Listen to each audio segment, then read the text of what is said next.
Okay, so I'm gonna be answering fun facts that I've literally just pulled up. I have no idea what the questions will be. My favorite hobby. I enjoy painting a lot. I enjoy like a good spiritual experience, like a meditation. When you're connected to nature, when you go out and you're swimming in the ocean. I enjoy spending time with my family. I enjoy cats. I guess also self-improvement. Just not that there's an ultimate version of who you have to become, but I love seeing people and fulfilling their potential. There's main four things. I enjoy spending time with my family. I enjoy spending time in natural reserves. I enjoy painting. I love being in awe of other human beings. I guess you could also take into account like being able to see your own progress and see how far you've come.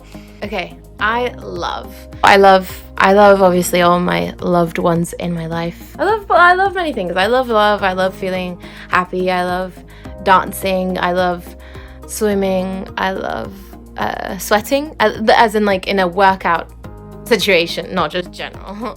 And oh my god, I love. Okay, this I have to say. Okay,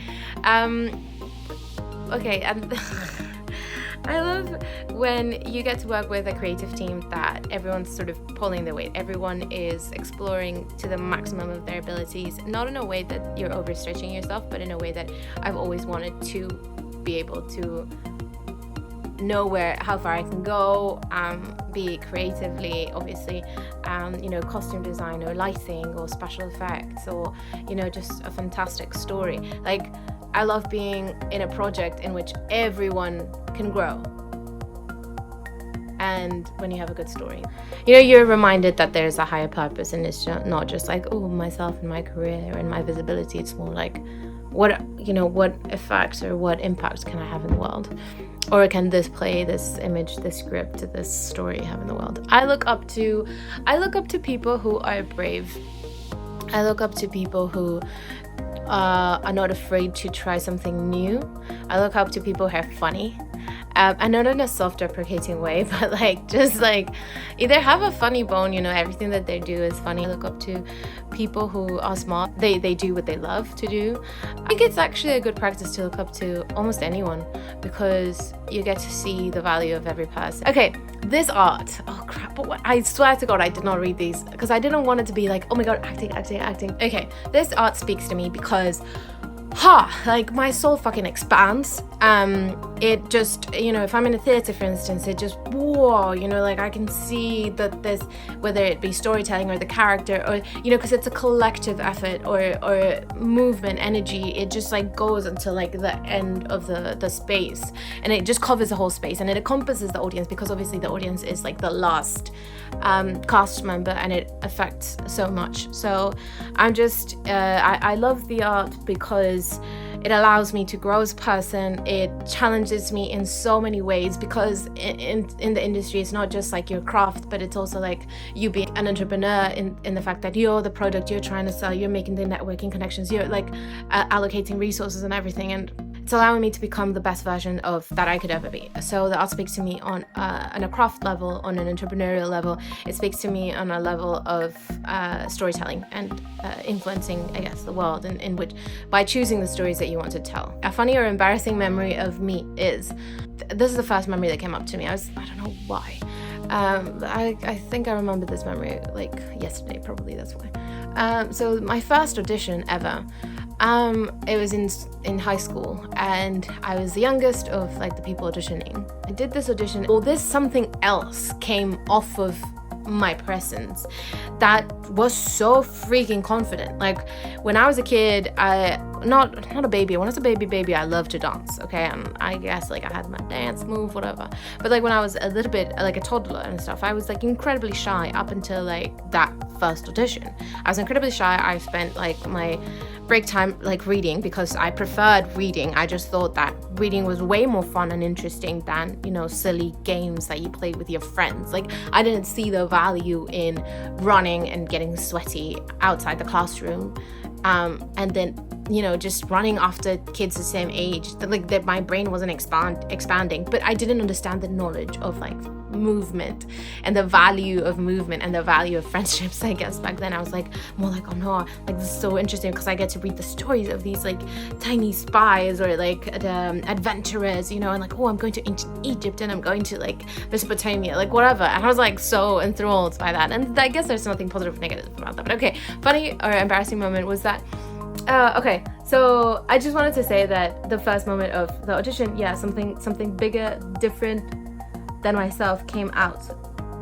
And I think that is a moment of magic, when you are not controlling, you know, like you rehearse so much, but then you let it go, obviously. Let it go, let it go. Okay, and okay, my siblings, or lack thereof, influenced me by my siblings, influenced me by seeing how much people can change. Now, you know, now we're all adults, and yeah, they've both become their own selves, and I look forward to seeing them continue to change, and I guess it sheds light on the fact that we're all changing. Okay. My pets are my life because I don't have any pets with me, but I look forward to, once I move to LA, which is in like 2 months, I look forward to having pets because, oh my god, they just make life better, you know, like you're having a shitty day or whatnot and you get home and you just have pets. My pets back at home in Peru, they're just the sweetest, kindest. They just like make you smile. They're just so cute, the way they move, the way they're so furry, their eyes, their nose, their little paws. Yeah. I'm afraid of, I used to hate butterflies as well. Okay, I'm afraid of, I guess I was super afraid of losing my parents' respect for me. Losing money, like everything. I was afraid of never making it, but I guess now I've realized that truly it's in the happiness is in the pursuit, is in the journey, whatever that is, you know, the possibility of working with other people and collaborating. You know, I just wrote, co-produced, co-directed, and co-starred in my first short film, and we're gonna edit it tonight and you know, the following days. But I guess like that for me had so much love and passion and excitement in it. I look forward to what the different projects will come up and the different artists that I will get to work with. Oh my god, yeah, I'm excited. I'm afraid, I guess I'm sad that I'm not you know, working in the same field of industry that my family is, because I feel like I'm missing out a lot on spending time with them. I think that's the main sadness. I am the way I am because fucking hell, like first of all, how do you know who you are and your ways? Okay, I love waking up early because my dad always woke up early. I like eating healthy because my dad always ate healthy. I like working out because it helps clear my mind, helps I have like better self-esteem and confidence, and it's good for like auditions and stuff, like dancing and whatnot. And maybe that's my dad as well. I am the way I am because of my dad, probably. Fuck's sake, I don't know. I'm the way I am because God made me this way, or the universe. I like acting because it so happened in my life that was the happiest moment of my life, when I was able to be something other than what I had told myself I was. The most unusual item that can be found in my room. I'm not gonna say that. I have Groot. I have a magnet that my mom gave me. I have this stone from an Inca market in Peru. I have this little guinea pig who went to the World Cup in Russia in 2018. And I have this tiny Mexican hat. My dream job, oh my god, to be part of a film like Guardians of the Galaxy, the first one, when it's so funny and like I love the use of music, and yeah, it's just funny. I love that. I also really liked Jane the Virgin, so something like that. Being able to work with phenomenal actors. Holy crap. I would love to work with Taika Waititi, the director. I mean, he's also an actor. Either way, he's hilarious as fuck. Oops. And yeah, I don't know, I have massive respect for tons of actors that I don't like. Tom Holland, for instance, I feel like he prepares a lot. Like I saw an interview when he got freaked out because he thought that he had to learn some lines. I was like, that's cute, it's just a live interview. And Marion Cotillard, she's phenomenal in the film 2 Days, 1 Night. Yeah, there's just tons. Like, for instance, I just saw Midsummer's Night Dream, and it was Oliver Chris. David Morse, for instance, we were talking with him after, but where is it? Bottom. There we go. Hamid Animation. I am so sorry if I mispronounced that. But he like, I saw him work in Barbershop Chronicles, and he was hilarious and so good. And he's hilarious as Bottom as well. So yeah, and so I guess the director Nicholas Heidner, I think that's how you say it. I loved his production. So amazing. My hidden talents are: I can ride a horse, I can improvise on the piano just because I like songs, I can learn a song. My hidden talents, gosh, can drive, that's not hidden.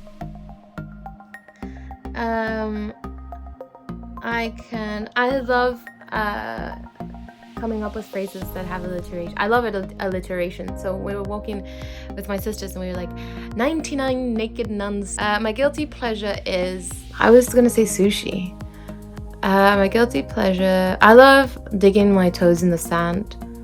I love, for some reason, I really want tonic water or like sparkling water right now. Some activities on my bucket list are living at the beach for like a month and creating work there, or getting married at the beach before I die. I want to spend more time with my parents. Talk about an accomplishment of yours. I was selected as top 100 graduates of 2018 of the whole of the country of the UK. It was just like, you basically just sent in a self-tape with a monologue, and then you were selected to be top 100, and then there's like a consequent like round of auditions, and I just got to the top 100, but it's still pretty fucking cool. Top 100 of the whole country, pretty fucking cool. I just loved being in that first round at least because, oh crap, you get to hang out with other creatives. Honestly, that's what it's all about, just getting together with other people and creating stuff. Honestly, it's not about waiting and having someone else give you a job. So I've just written a feature film. I guess that's one of my accomplishments. I had the story for 3 years. Finally wrote it down during a year and a half and 2 years. I was like shaping this story, a year and a half. And it was only yesterday where it actually clicked, and I was like, oh my God, yes. So I look forward to sharing that. This one time at my job, I was working at a shop, and this dude, like, we were playing some jazz music, and this dude with his daughter came in, and he was just like dancing, because I mean, he saw me dancing, I was dancing, so we just like had a solo, like not a solo but duo, like improvised jazz dance, and it was just phenomenal. And I think his daughter was slightly embarrassed, but it was okay. It was great. This one time at my acting job,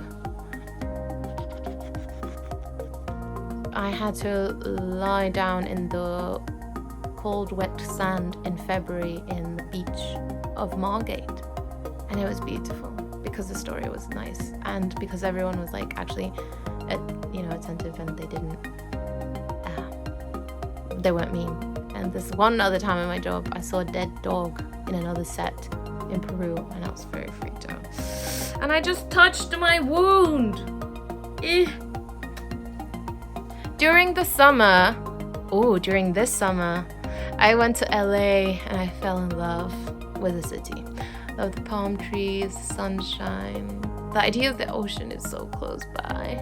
Just having everyone work in the film industry is great. I volunteer I was actually thinking about this, but once I moved to LA, I wanted to find like an animal shelter. I want to start there. I've volunteered in like cleaning up beaches and stuff. Life is meaningful to me because it's the only thing that we have. Also, it's funny how we put meaning on everything. I am done. Fun fact. Holy crap, that was a full-blown conversation. If you have any questions that you want to ask or whatnot, let me know. Bye.